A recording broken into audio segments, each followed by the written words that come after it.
welcome everybody. And I want to start with a few questions. One is, how many of you agree that the game has changed in sales, leadership, or even personal growth? I mean, would you agree? Yeah, I think so. How many of you agree that that people are more overwhelmed and confused and just struggling to keep up? Agree. Yeah, agree. I don't think anybody's gonna. Yeah, I'm getting you all to say yes. And how many of you? Now here's the clicker. How many of you believe that some things never change? Yes. You're absolutely right. And a lot of people get that wrong. We're going to talk about that later. So here's a quick teaser. One of the people that I got certified by is T. Falcon Napier, and I think the guy is absolutely brilliant. And he always says, people don't resist change. And everybody, don't you see this all the time? People resist change. How many times do you hear this, right? No. Is that really true? Think about it. Yep. How many people have been married? Because that was a change. You were still married. How many people are divorced? I got more than one behind my belt. I'm a slow learner or a fast forgetter. And how many of you have a different job? How many of you have moved? How many of you have been remarried and re-divorced? Okay, so we do change, especially when there's something in it for us. You can teach an old dog a new trick, but the dog has got to like the trick. And that's what we'll be talking about a little bit later. So let me just, there's no way I can do justice to all the 12 brain hacks. We got to have a little bit of suspense. But what I want to do is give you some of the foundational stuff behind influence and having an impact. So first of all, it's the power of delivery. It's not just what you say, but how you say it. And, more now than ever, I was speaking up in California at an LA conference on longevity. And you know what? I'm the icon of longevity because I'm always the oldest one on the stage. And so I'm kind of living proof that even in your 80s, you can be going strong. I still snow ski. Didn't go this year. I better keep up with it. And whatever. There's no need to give all of that up. And so the bottom line is that now more than ever, delivery is more important. And when I was at that conference, I was with, I think, 80 other speakers. They were scientists. They were so blessed boring. I cannot tell you. They had incredible messages, but my brain was honestly numb. I had to leave. And so I want to emphasize that it isn't so much what you're saying, but the delivery and how you're saying it. And now more than ever, and I'll tell you why, because content is freely available everywhere. It's on the internet. I mean, you don't need me. Everything I have to say, you can go Google it right now and you'll get it, which means that the delivery is the difference. I'm more interesting than reading the internet, hopefully. So while words have power, and they certainly do, it's our voice and our body language. It's actually 93%. We've heard that for years. 7% is our words.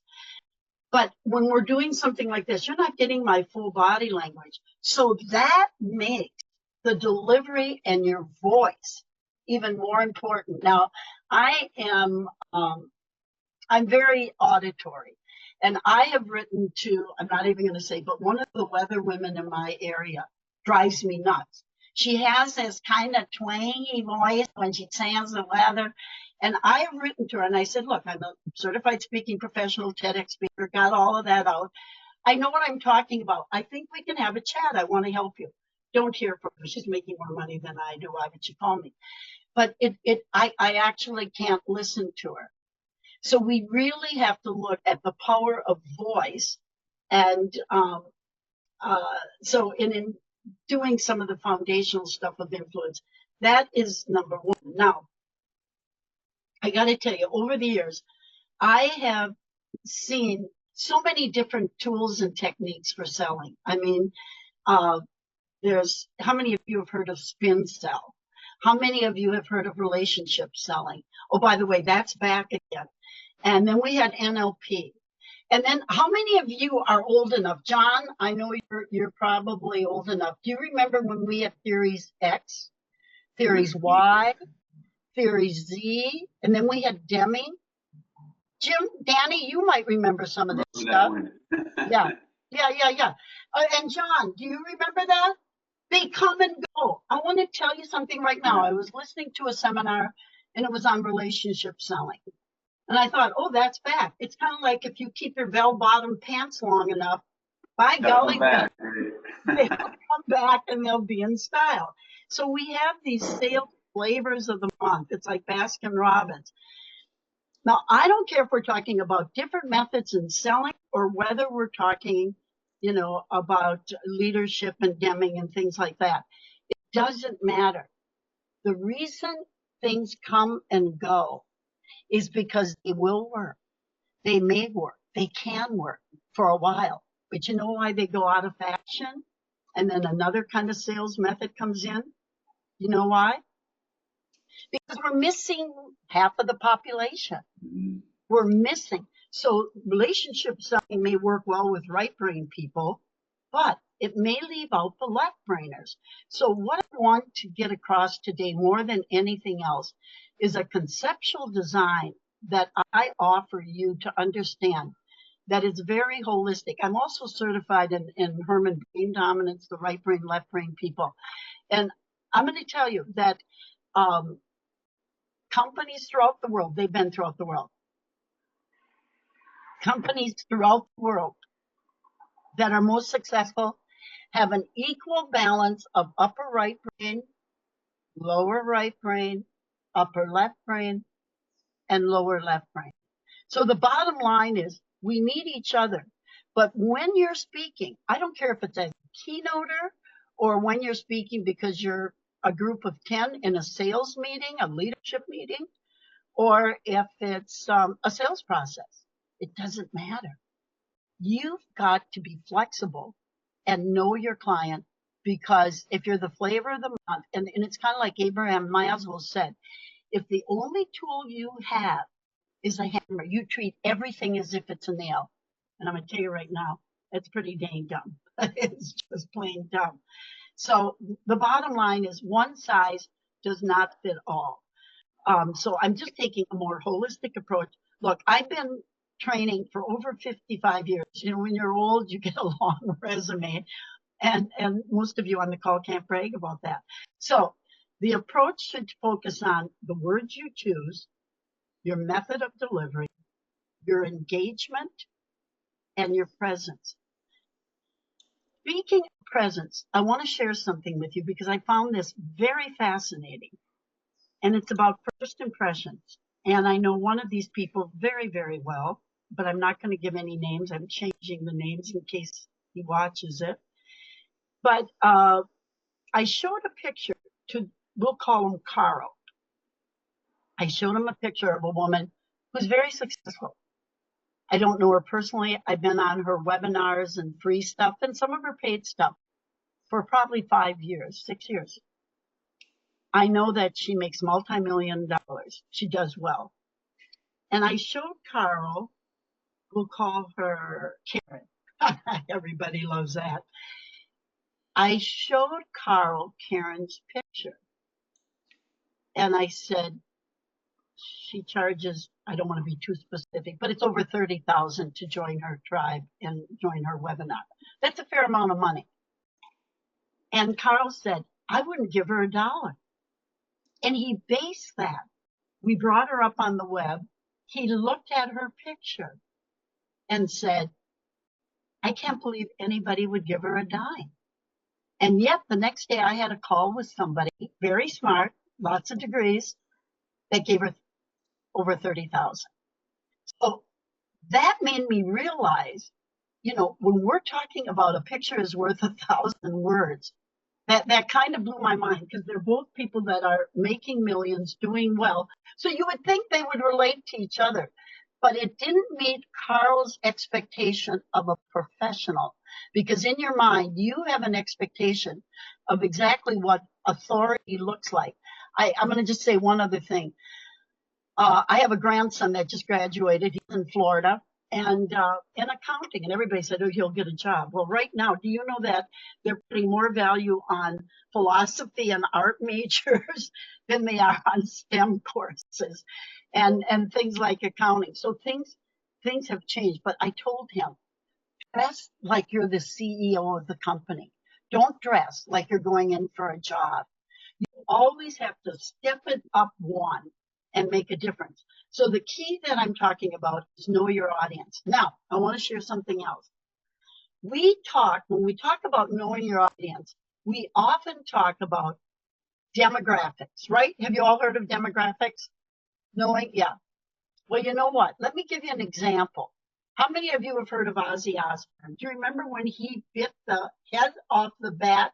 I think it was 1982. It was January 20th on my parents' birthday.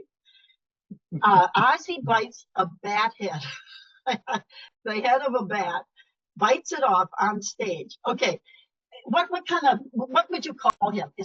He's hard acid rock kind of singer? Would you say? Yeah, I would say so. Now, how many of you have heard of Prince Charles? Okay, do you see the two of them as being hanging out in the bar together? I don't think so. But they have the same demographics. They both are, from the UK. They're same age group, same everything in terms of demographics. Check, check, check. And they're about as opposite as you can get. So I want to take us deeper into the psychographics, because that's what really is going to start making the difference. So when you have your client or potential client, rule number one is mirror and match them. Be like them. So Carl didn't like Karen because Carl happens to be in the finance industry, very high up, and just, different kind of expectation. And so we have to mirror and match. Now, it's tough when you have a picture on the internet. How do you do? One size has got to fit all, but it doesn't. So you've got to mirror and match them. In fact, there are even called mirror neurons that help people feel connected to you because they feel like you feel. I remember when I lived in New York City, everybody was named Schwartz.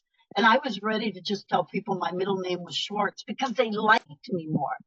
I mean, if I ask you a question and I say, how many children do you have? And you say 2, and I've got 2, there's already a little bit of connection. Oh, you lived in New York City? So did I.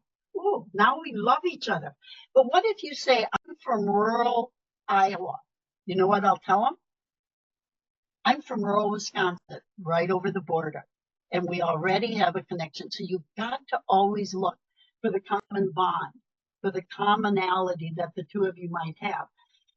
And my little story, I think, I think it says it well. So looks can be deceiving.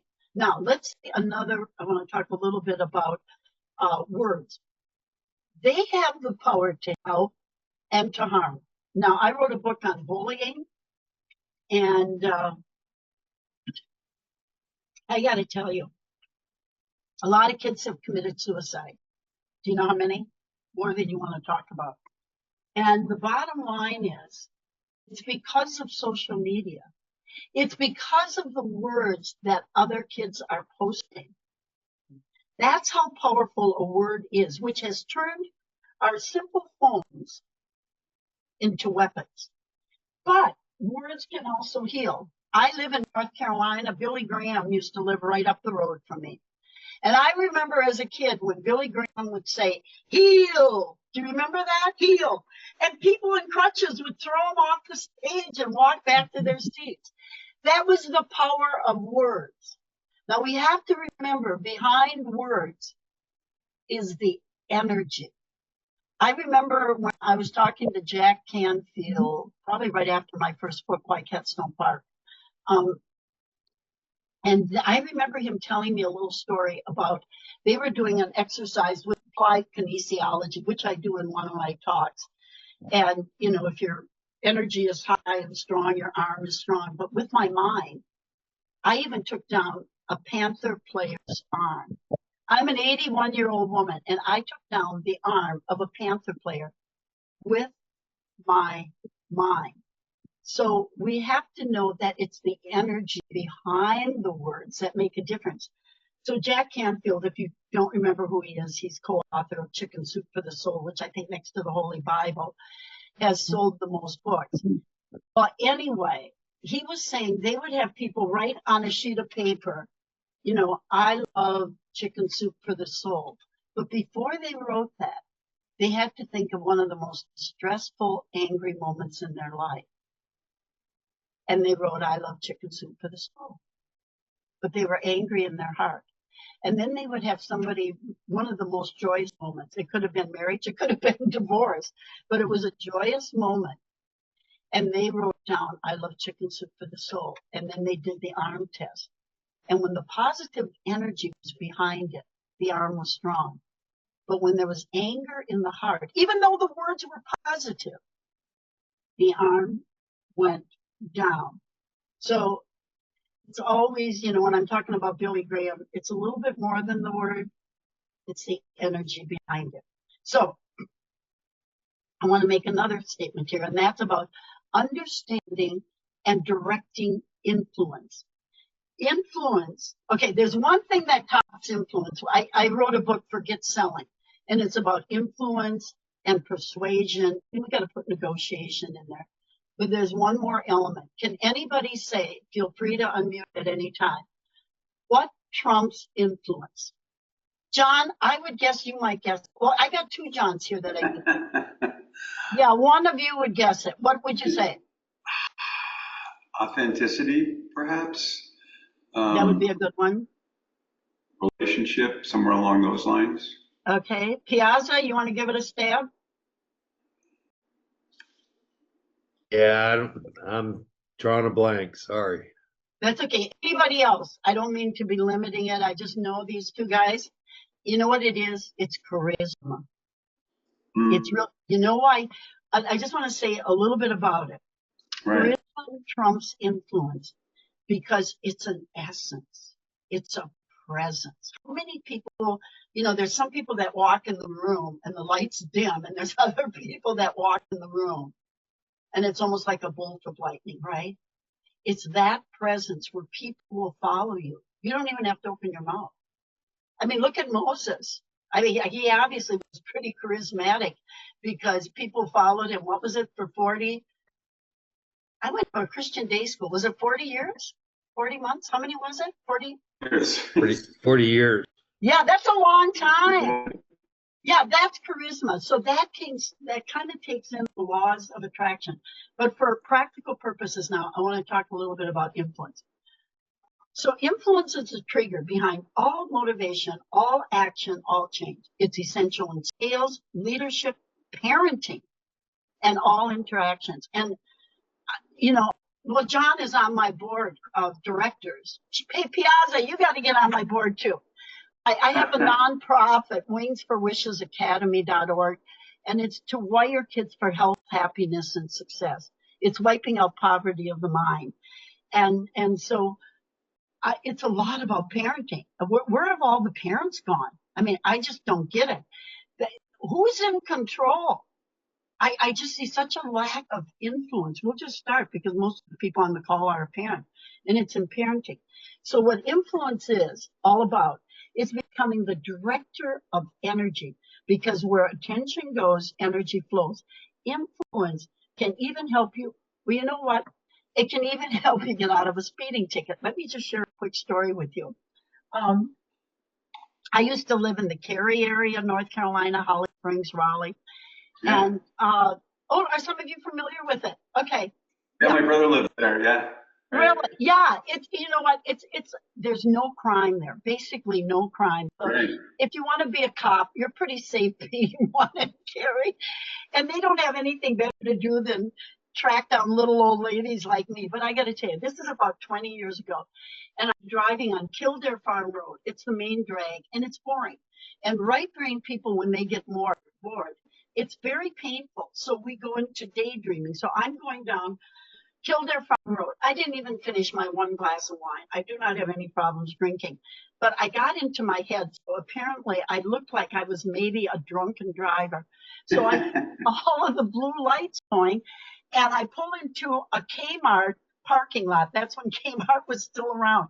How many of you remember the old blue light specials there? I honestly was thinking they were having blue light specials in the parking lot, only to realize there were 5 police cars after me. And it's pouring rain, and those officers are lined up. There were women, men, big, short, tall, fat. It was all sizes, everything, because they have nothing better to do than to pick on me. And they're lined up. Now, this is the truth. It is pouring rain, and I'm saying, what did I do? And they said, well, you were kind of swerving and stuff.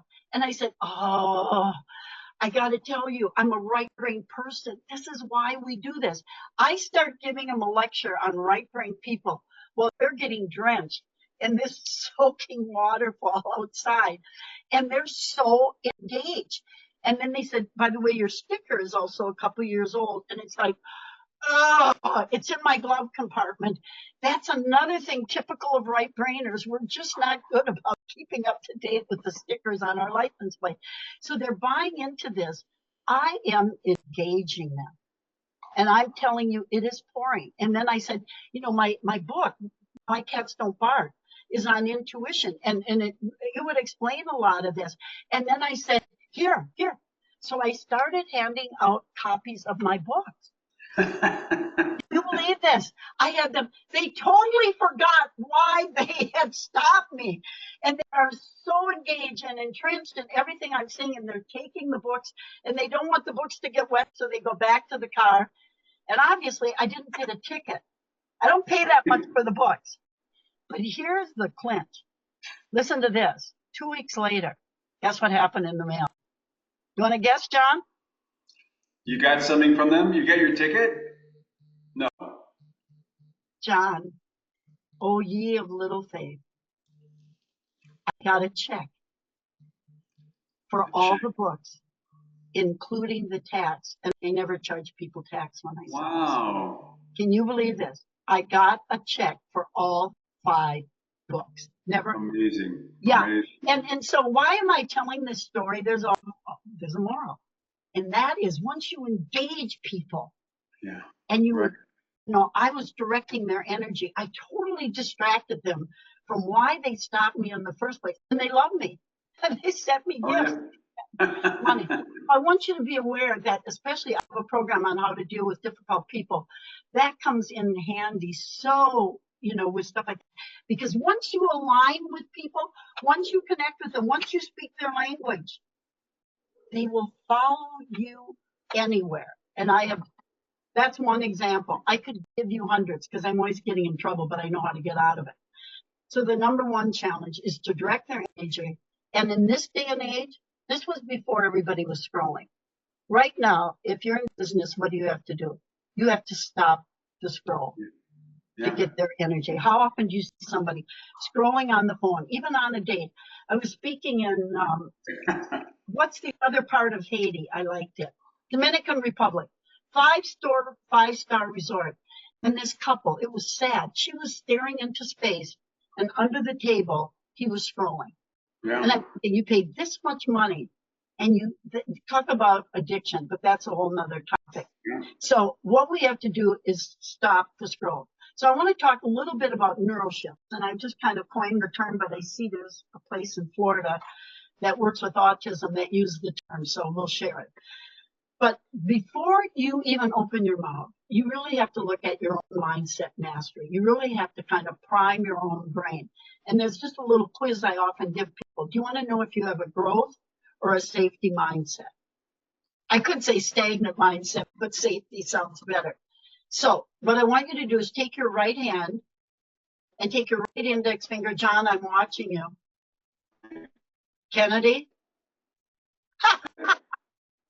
Okay, I want you to make a Q on your forehead. Make a Q. And then notice which way you made the little slash. How many of you went to the right? Did you go?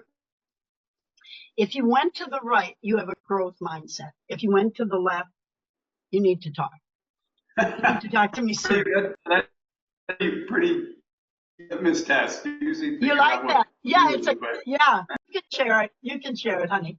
So the first step to presenting and speaking like a pro includes selling is to prime your own brain. And if you have a fear of speaking or selling, ask yourself, how badly do you want to do this? And what price am I willing to pay to give up what I hate doing? Think about that. If you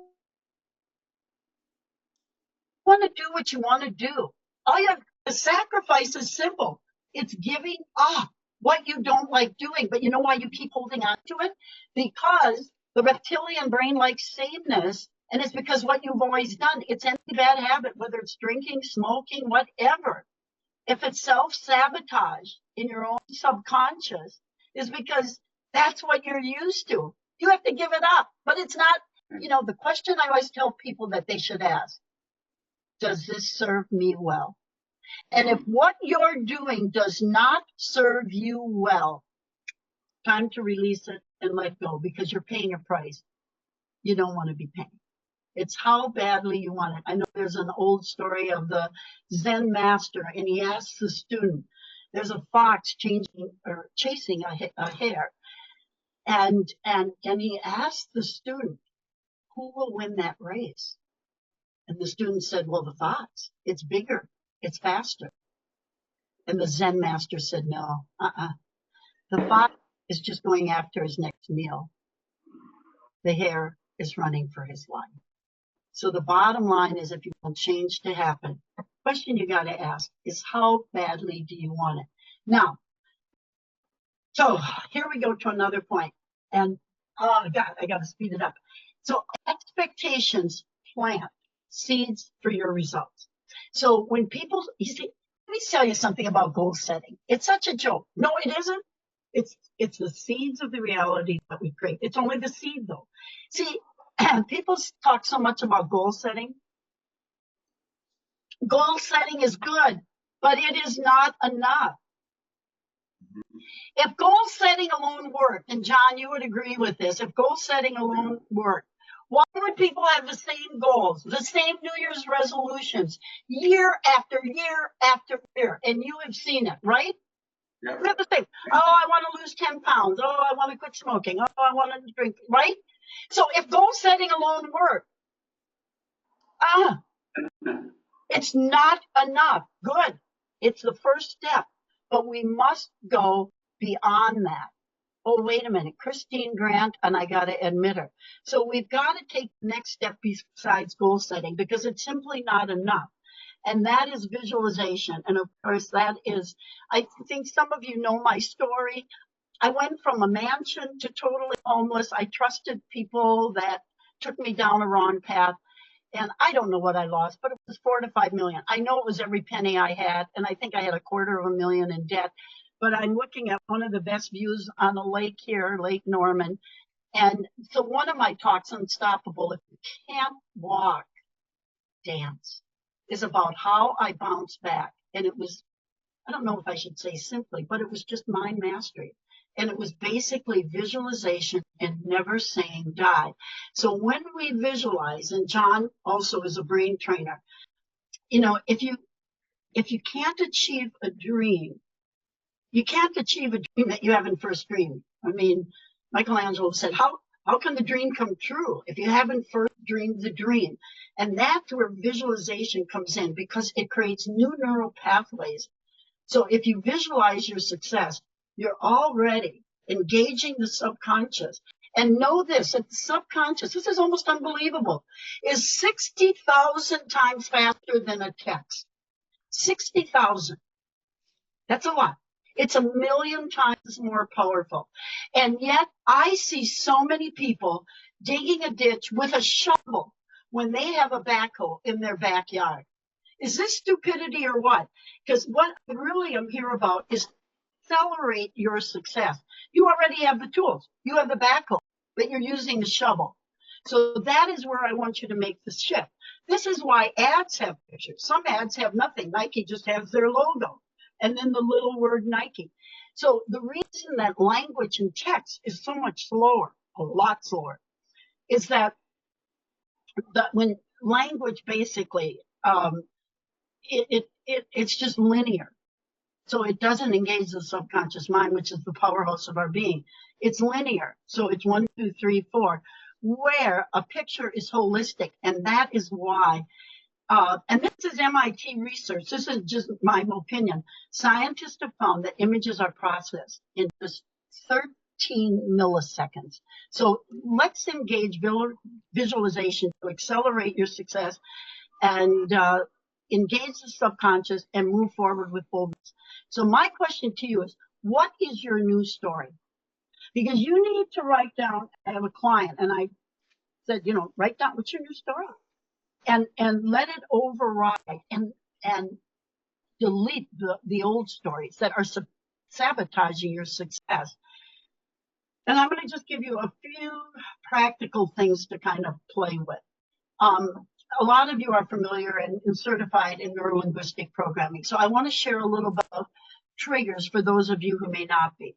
But triggers are basically physical acts. Like every time I take a sip of I don't know what I'm drinking. It's not as exciting as you think.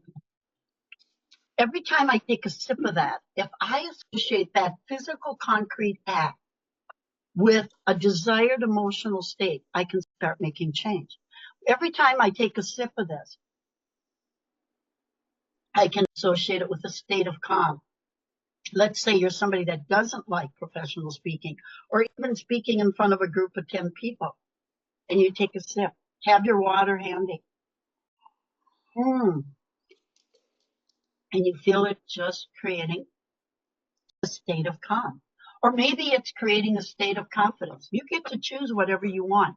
So what I say is what you have to do is look at what you want to delete, release, and replete. Now, the other thing is if you have negative thoughts and fears and anxieties, what you want to do is, sometimes I tell people to put a rubber band on their wrist and snap it. I don't want them to hurt themselves, but it's just a reminder.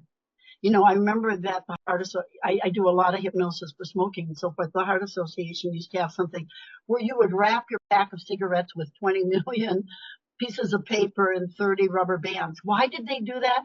Because by the time you got done unwrapping it, you would shift to the habit part of our brain, the reptilian brain, to the neocortex, the analytical, critical thinking part of our brain, and say, you know what? I don't want this cigarette. And so it's a matter of shifting and slowing things down so that impulses and old habits and behaviors don't override you, but you go from the reptilian brain and then you go up to the emotional brain and then you go up to the neocortex and make a good executive decision. So things like the rubber band can be good. And I tell people, if you want to release something, imagine it like a cloud and just leaving you. Or I sometimes have them have a delete button in the middle of their forehead, and they learn that every time they press it,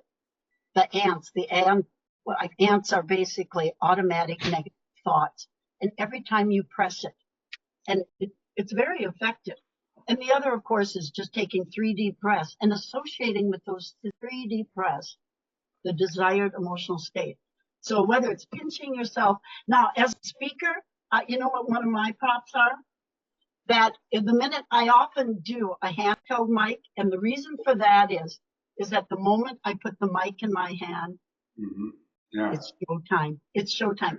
You know what? Can I just tell you a quick story on that? Oh, gosh, I have so much to cover. I just have to tell you. I was doing a showcase about 30 years ago in Wisconsin, and it was not one I had rehearsed well, and I just wasn't prepared. And so I thought, okay, shift your mindset. And so I said in my mind, the minute I take that stage, I will be clear, I will be confident, I will be impactful. Whatever the words were, I can't remember. Somebody in the front row said, you were, and it was the exact 3 adjectives that I had programmed in my mind. So, and just stepping on the stage, closing the door, whatever it is, let that be a trigger for your greatness. And some of us are more auditory, just saying the word, yes. Tony Robbins used to use that all the time. Yes. And you feel so empowered. But the fact is, the subconscious mind is actually very, very obedient. And if you say stop or no, it'll actually, it obeys. It looks like training a dog. It'll do what you tell it to do, but you got to talk to it. So visualize, imagine the ideal. And when you're speaking, it's just talking to one person. Get out of your own ego. Be so focused on the message of what you're sharing that you're not self-conscious about what they might be thinking. If you just get into alignment, body, mind, and spirit, getting into the flow, which is that state of perfect balance and performance between anxiety and boredom. And then imitate the ideal. Think of somebody you know and, start being one with them. And then, of course, there's rituals. Like before I go on, I remember when I had 10-inch heels, I would do jumping jacks outside the convention. And I know it sounds ridiculous. If you had a brain, you would take off the heels. And okay, so you release the negativity, you focus, and remember, an obstacle is something that you see only when you take your eyes off the goal. What is your goal? And there's no anxiety when you're that focused on the goal. So you all probably know about the flow state, in the zone. It's that balanced energy where we are absolutely optimized in our peak performance. Now, I want to share a couple other tools to engage and increase effectiveness. What is one of the best ways to engage people? Very simple. I started the program with it. So I already told you. Greeting them. What was it? Greeting them, make that first connection. Yeah. It's asking questions that aren't debatable. So you're creating a connection, like John said, and you're creating an alignment. Now, on my last TEDx talk, I goofed up. I kind of shamed the audience. I know better than that, but I think I get so passionate about some points that I forget to override it. But yeah, use startling facts like, really, 60,000 times more. Yeah. To grab their attention, to create alignment, agreement, and connection. Because remember, people like us because the subconscious mind likes the familiar. Why do you think we have at least 143 subconscious biases? Why do we not like people of a different color or creed until we get to know them and until they become familiar? And then all of a sudden, not sudden, but gradually, we tend to like them, no matter what color or creed, no matter where they wear their pants, no matter if it's a hoodie. We don't, you know what I mean? If we get to know them. But when it's unfamiliar, yeah, there's rejection every time. So, and you know what? Ask soul stirring questions. My favorite is, what would you be doing if you knew you couldn't fail? Just stop for a moment. Just stop. What would you be doing if you knew you couldn't fail? Doesn't that reveal a lot? If you want to know where your goals are, that's a good clue and a good indicator. Now, I want to also talk a little bit about what I call the pregnant pause. So many times, have you seen somebody that doesn't know how to tell a joke? They tell a joke. They never give the audience time to laugh. They go on to the next one. You've got to pause to let the amygdala process what happened. If you ever see a good comedian, what do? They tell the joke, and there's a split second before it hits people's brains. And then there's the thunderous laughter. But if they kept talking because they're nervous, you've lost it. If you're making an important point, you want to have people lean into it. And that's where silence matters. Shut up. Make your point. It creates suspense. If I say something like, what I'm about to share can change everything if you let it. And then stop. And people they're leaning in. So what you have to do, obviously, is vary the tempo, vary, the inclining inflection and so forth. But here, I'm going to hit something that really got me on this topic. I was on Manny Lopez's call. I think, Chris, I've got a couple people on there that's with Manny's group. And then one day I ditched my pitch and I just said to everybody, you are so boring. I love you. I think you have a great message. I think you can heal people. I think you can help people. but they were all so boring. Now, it was a class where there was only one man, and it was all women. I thought nobody would talk to me again, but I'm kind of like Andy Rooney. Once you hit 80, you don't give a rip. You're just about truth and honesty. You really are. And I think, John, do you understand that as you get older, you just kind of feel that way too? I'm not in a popularity contest. I want to make a difference. Who's laughing there that I can't even see? Christine? Who is it? Is it me? Oh, I don't know, but I love laughter. It's okay. So anyway, I went into a small group after that, and they loved me. They just loved the honesty, the upfrontness. They thought I spoke from the heart. And that's when I decided to actually change from doing the program on neuromarketing, neuroselling, which I still do, to focusing on this. And you know what was driving me nuts? Every single woman there, except for you, Miss Grant, was using, yeah. Do you know what I'm going to say? Do you remember what it was about? It was about inclining inflection. It drives me nuts. And women, you go on networking calls and they end every sentence with the inclining inflection. Whoa. And if it were good, I think, and oh, wow. And I'm so good. And I'm such an authority. It's fluff. It takes away your power. You will never see a news anchor talk that way. They end their sentence. They don't go declining. You can decline a bit, but if you go too much, it's depressing. If every sentence goes down, and then people often soften their voice. Have you ever heard speakers that at the end of every sentence, you miss it. You miss it. Don't do that. And so I can't say that enough, especially if you're a woman. And if you watch The Bachelor with all of these young chicks, does it drive you nuts? They have all these little phrase words like, don't you think? Or they'll say things like, or these younger kids, what are a couple other ones that they do? It's like every other word is, yeah, don't. It's taking away your power. So vary your tempo, your volume, and then at times whisper. Just whisper. Scan the room, move, don't hide, align yourself. Have you ever seen a speaker where they're yelling and screaming, but their body language looks like they're, ready to clam up in a turtle shell? There has to be that alignment, and then it'll happen, normally. Now, there's another thing I want to say. I'm a big believer in role play. I studied with J.L. Marino, the father of psychodrama, who argued with Sigmund Freud. That's how old I am. My mentor argued with Sigmund Freud. And obviously, he didn't like Sigmund, and I think Sigmund offered a couple of things, but for most of it, no. So people, listen to this. And if you have kids, I want you to hear this. People who role play or were in drama are more successful in life. It's called the Raether effect. Go watch it's in the first TEDx talk of mine, Brain Fitness for Kids.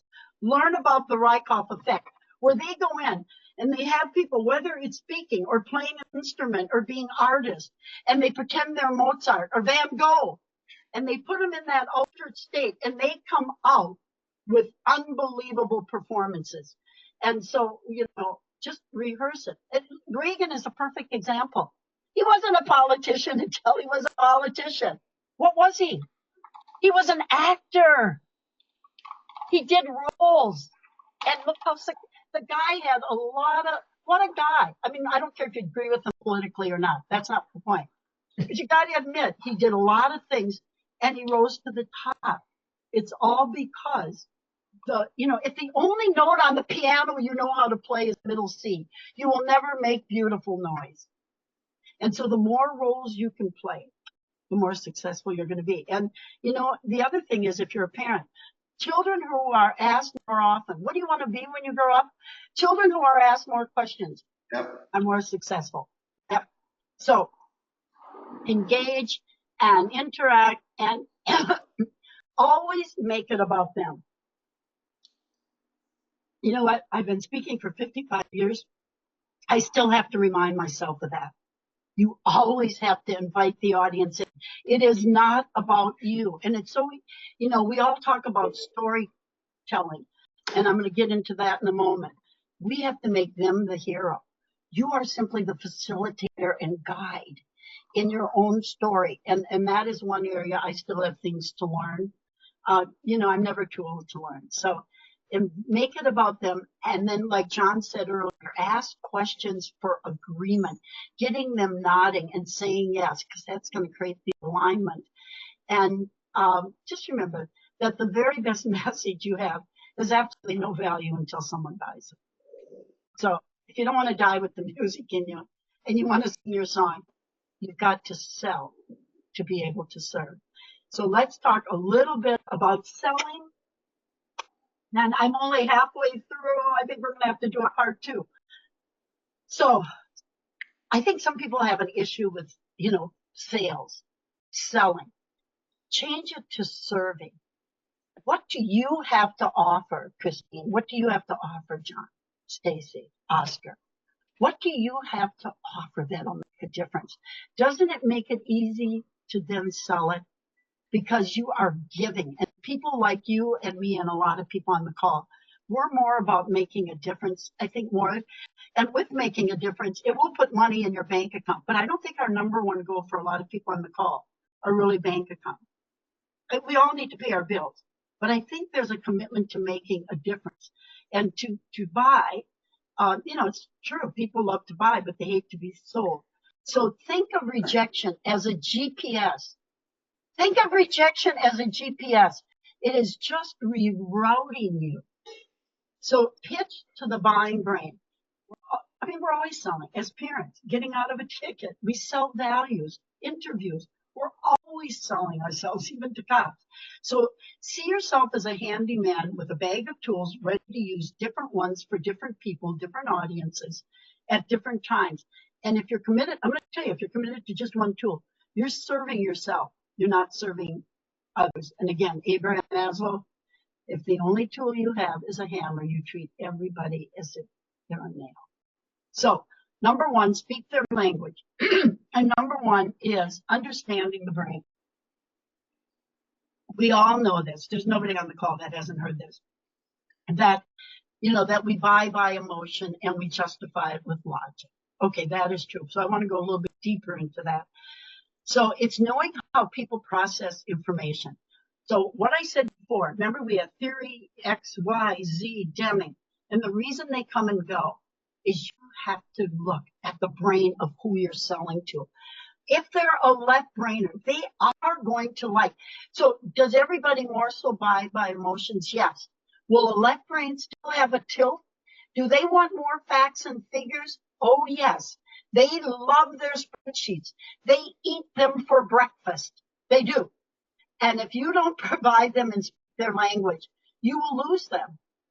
It goes back to Carl and Karen. She didn't look. And I know Carl very well. He's a relative, a very close relative. And he's very balanced, right brain and left brain. But it didn't sing his song. So just know that, yeah, right brainers, left brainers see right brainers as being kind of fluffy and flowing, and right brainers kind of love the stories and love the emotion. They love to cry. They love to buy. And they see left brainers as stiff and boring. But remember, the best companies in the world have a balance of all. So you guys probably know this. Subconscious decisions, 95% of decisions are made by the subconscious. Now, here's what's really interesting, and I believe this was MIT as well. Have you noticed there aren't as many focus groups and surveys as there were 20, 30 years ago? How many of you? I don't see them anymore. Do you remember? Are you guys old enough to remember when focus groups were in? Why don't we see them anymore? And it's because, listen to this. This is new research.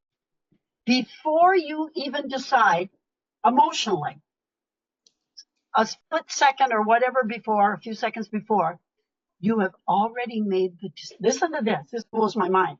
You have already made the decision before you even knew there was a decision to be made. Very recent research. That blows my mind. So hopefully I'm telling you something you didn't know.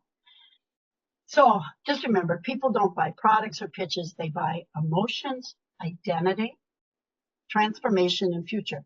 I mean, back when I was growing up, it was the Izod shirts. I mean, I cannot believe I've got a granddaughter in college, and I don't know whose money she uses. I hope it's her own. $500 for a pair of tennis shoes? Really? Really? Because of the brand. And it's because, and I always say that if people lack identity, they crave image. And that's how the big brands get you to pay thousands of dollars for a purse. And I'm a thrift store shopper, so don't talk to me about it. So as we were talking before, and John said too, align and connect. Once you connect, people will follow you anywhere. You have to first speak their language. I do an exercise in dealing with difficult people where I tell somebody to just push against me. And then, so we struggle. This is what happens with dealing with difficult people. But then I let them have the control. They pushed my way because I allow it. But then I turn them and spin them around. They follow me for the next 5 minutes. Why? Because when you go their way, they will go yours. And that exercise has never failed. So are they auditory, visual, or kinesthetic? I'm going to move quite fast because we have a little bit of time left. I can find the common ground, be one of them. And I talked about the biases. Let's just keep moving. I talked a little bit about the triune brain. We can do more of that another time. But, I want to say something, and I brought this up in my last TED talk on is AI and digital dopamine making us dumb. It's more screen time, but we do have a dopamine epidemic. And our brains are literally being rewired. So our buyers are different than they were. And it's scary to me. They're not only being rewired, we're doing brain damage. That's a pretty powerful statement, but there's science to back it up. I think in my TED talk, I do mention they took a picture of the brain scan of somebody that just took a hit of cocaine, and they compared it to a child that had too much screen time. And you know what? It was similar. Yeah. Is that scary or not? I get goosebumps. It's dang scary. So brains are being rewired with social media. And actually, we are losing our critical thinking skills, which is why we hear on the news that somebody gets mad because they didn't put the right pepperoni on the pizza, and they end up dead because the neocortex, there is a short circuit. If you're an electrician, there's a circuit. We are short circuiting our brain, and it's not incorporating the higher level of decision making in the neocortex. Okay, very quickly, we all know that storytelling is the ultimate selling tool. Oh, we know that people who cry are people who buy. And that in a state of laughter, we feel bonded, we're laughing together, and people are more apt to buy as well. So, you've seen me put in a little bit of humor, stories that might make it a little more emotional, losing everything, coming back. So we need that. But there's a couple things in your story I want you to remember when you're doing a sales for some impact. One is the struggle. Start with the challenge, and it should be their challenge. Then number 2 is the search. Describe the journey toward a solution. I didn't have time to tell you the solution, but the house is worth a lot, and I bought it on credit cards. We've got to bring back creative thinking. And AI, as much as I use it and love it as a tool, it is destroying our creative thinking. And that is how I got out of this. The house is, I don't know, 2 to 3 million. I didn't have a dime. I bought it on credit cards, and that allowed me to finish it. And I got the loan before the interest was due. That's what we want. I heard the head of SHRM the other day, and he said, we need 3 things today. People who think there's a shortage, people who are creative, and people who are coachable. And it's hard to find that these days. I think a lot of managers and leaders would agree. So let them be the hero. Position yourself as the guide. The audience wants to see themselves winning. And if you're doing an elevator pitch, these three things I want to remind you of. Have a compelling question, short story, analogy. It could be just 20 seconds, and the bold outcome. Now, I want to show something, and this could be a little bit fun. Edie, Edie, real quick, so I'll listen as long as I can. I have to hop off in like a minute to another meeting, but I will give you a call later today. Yeah, Well, you know what? What time is it? it's You almost know 10 what? o'clock Pacific. I'm gonna cut it here, and you know what? We'll do another call because I want to show you the master stream method. This guy is so blessed brilliant that it makes everything I've ever seen on selling tools today a joke. They are archaic, and it has a stream of how you ask questions to raise their awareness so that they sell themselves. And it makes your job easy because you don't have to sell. But to do it justice, I'm going to do another program just on that. John will talk later. And I Yes. want Thank to, you. yep. And so all I can say is if you're interested in implementing these tactics with brain training, neuroplasticity to accelerate your success and achieve real results, I do have a master class, and it's going to take you on to a deeper dive in the neurochemistry of success so that you can walk your talk and plump up your bank account. But here is the clicker. I just thought of it this week. I'm going to give you something, and I just want to have a talk with you. I think James Feldman is one of the brightest people on not just AI, but the application of AI to business. I am bringing him in, and I'm going to tell you his class is 2,500. I am including that, and yeah, mine is about the same. So you're getting it's unbelievable. I just thought of this. I'm going to pay tuition to his, so you'll get acceleration of success with the with the brain training and the neural shifts. But you will also get thank you for your most precious gift, your time. We'll do the master stream method another time, so I'll make sure all of you get the news on that. Take care, everyone. Have a great day.